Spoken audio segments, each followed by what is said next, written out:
तो आज 25 जून है, यानी वो तारीख जब 46 साल पहले 1975 में पूरे देश में आपातकाल लगा दिया गया। देश में इंदिरा गांधी की सरकार थी। फैसले के खिलाफ आवाज उठाने वालों को जेल में डाल दिया गया। सभी नागरिकों के मौलिक अधिकार को खत्म कर दिया गया। सलाखों के बाहर होते हुए भी लोग आजाद नहीं थे। लेकिन आज 46 साल बाद देश के कुछ नेता कह रहे हैं कि देश में आपातकाल जैसे हालात हैं। एक बार सुन लेते हैं। घोषित इमरजेंसी और तानाशाही 75% लागू हो गया। जिस प्रकार से कांग्रेस पार्टी के जमाने में एक बार पूरे देश भर में राजनीतिक इमरजेंसी लगाई गई थी, तो ठीक उसी प्रकार से अब यहाँ पूरे देश में अघोषित आर्थिक इमरजेंसी लगा दी गई है। 43 साल पहले कांग्रेस और श्रीमती इंदिरा गांधी ने एक व्यापक लड़ाई लड़ी थी। ये लड़ाई थी रियासती राजाओं के प्रीवी पर्सेस को खत्म करने की। 43 साल पहले 21 महीने के आपातकाल का रुदान कर क्या मोदी जी भटका रहे हैं देश का ध्यान? उन्होंने कहा मैं लाठियों से विधायकों को ठीक करता हूं। मैंने कहा आप कैसे बात कर? बोले मैं ऐसे ही बात करता हूं, बदतमीजी ठीक कर दूंगा अभी। उन्होंने अनेक तरीके से बदतमीजी की बात करी। जब मैंने कहा कि मेरी गाड़ी की चेकिंग करिए, चेकिंग करके जो निकला सो बताइए, तो गाड़ी चेकिंग में क्या निकला तो बताया नहीं अभी तक, और मुझसे कह रहे हैं कि आपको जेल भेज रहा हूं मैं। तो हम जेल जाने को तैयार हैं। देश के अंदर लोकतांत्रिक व्यवस्था समाप्त हो चुकी है। देश के अंदर अब घोषित इमरजेंसी लागू हो गई। तो क्या आज वाकई आपातकाल जैसे हालात हैं? आज हम आपको कुछ घटनाओं के जरिए समझाने की कोशिश करते हैं कि क्या वाकई देश में इमरजेंसी जैसी स्थिति है। ट्विटर ने आज देश के कानून और आईटी मंत्री रविशंकर प्रसाद के अकाउंट को 1 घंटे के लिए लॉक कर दिया। सोचिए, देश के आईटी मंत्री का अकाउंट ही लॉक कर दिया गया। यह घटना सामान्य इसलिए भी नहीं है क्योंकि सरकार ने ट्विटर पर नियम कानून मानने को कहा था, जिस पर शुरुआत में उसने आनाकानी भी की। इस बीच ट्विटर ने भारत के उपराष्ट्रपति समेत संघ के कई नेताओं के अकाउंट से कुछ वक्त के लिए ब्लू टिक भी हटा दिया था। इस सब के बीच सोशल मीडिया पर गाइडलाइंस फॉलो करने को लेकर सरकार ट्विटर पर लगातार सख्त रुख अपनाए हुए थी। रविशंकर प्रसाद खुलकर इस मामले पर कई बार बोल चुके हैं और इस सब के बीच ट्विटर ने आज उन्हीं के अकाउंट को लॉक कर दिया। अब आपको 46 साल पहले लेकर चलते हैं।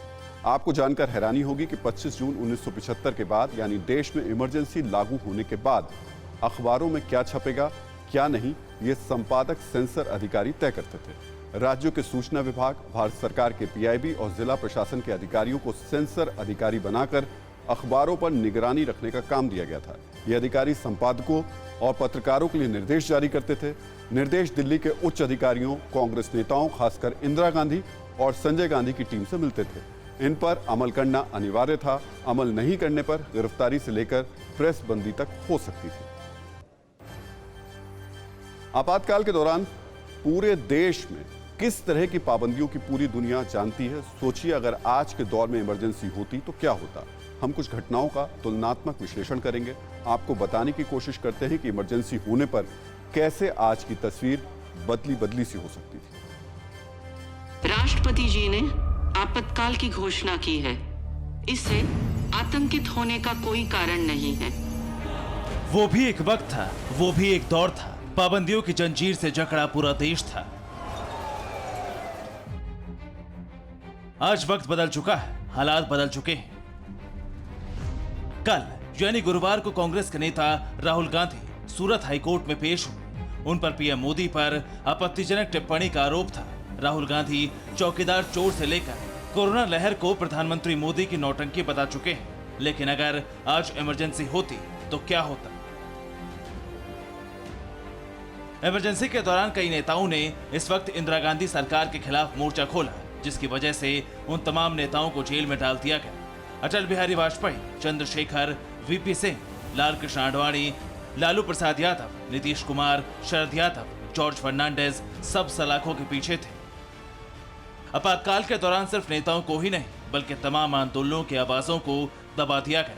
पिछले 8 महीने से दिल्ली के बॉर्डर पर किसान धरने पर बैठे हैं। लोकतंत्र की खूबसूरती देखी। कोरोना जैसी महामारी, सुप्रीम कोर्ट की दखलंदाजी और लोगों की हो रही तमाम दिक्कतों के बावजूद सरकार के खिलाफ किसान आंदोलन जारी है।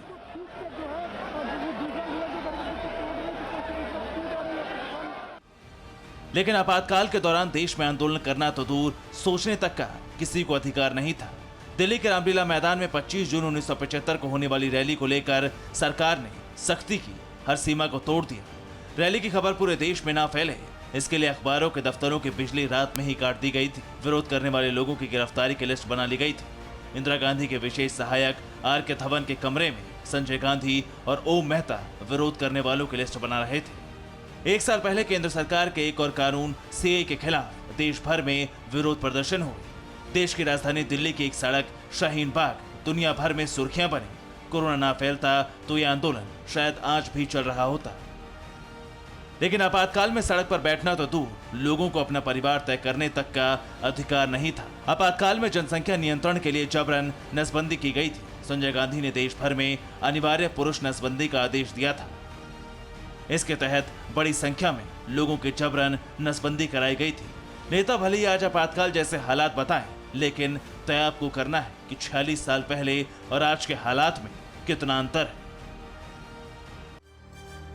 तो क्या आज वाकई आपातकाल जैसे हालात हैं? अब हम बॉलीवुड की कुछ घटनाओं की तुलना भी कर लेते हैं। आपको कुछ घटनाओं के जरिए समझाने की कोशिश करते हैं कि क्या वाकई देश में इमरजेंसी जैसी स्थिति है। नागरिकता कानून के खिलाफ देश भर में प्रदर्शन हुआ था। बॉलीवुड के कई एक्टर भी सीए के खिलाफ सड़क पर उतरे थे। बड़ी संख्या में बॉलीवुड एक्टर्स प्रदर्शन में शामिल हुए। मुंबई में सीए के खिलाफ प्रदर्शन में फरहान अख्तर शामिल हुए थे, स्वरा भास्कर शामिल हुई थी और जावेद जाफरी भी उस विरोध प्रदर्शन में शामिल थे। अभिनेता नसरुद्दीन शाह ने भी खुलकर सीए का विरोध किया था। करीब 300 हस्तियों ने सीए का विरोध किया था। अब आपको 46 साल पहले लेकर चलते हैं। आपको जानकर हैरानी होगी कि 25 जून 1975 के बाद, यानी देश में इमरजेंसी लागू होने के बाद, फिल्मों की सेंसरशिप में दखलंदाजी की गई थी। फिल्म किस्सा कुर्सी का पर बैन लगाया गया था। इतना ही नहीं, फिल्म शोले का क्लाइमैक्स बदल दिया गया था। हालांकि इसका खुलासा बाद में हुआ। गुलजार की फिल्म आंधी पर पाबंदी लगा दी गई थी। ऑल इंडिया रेडियो पर मशहूर गायक किशोर कुमार के गाने को प्रतिबंधित कर दिया गया था। फिक्र आपकी, सोमवार से शुक्रवार रात 9 बजे सिर्फ TV9 भारतवर्ष पर।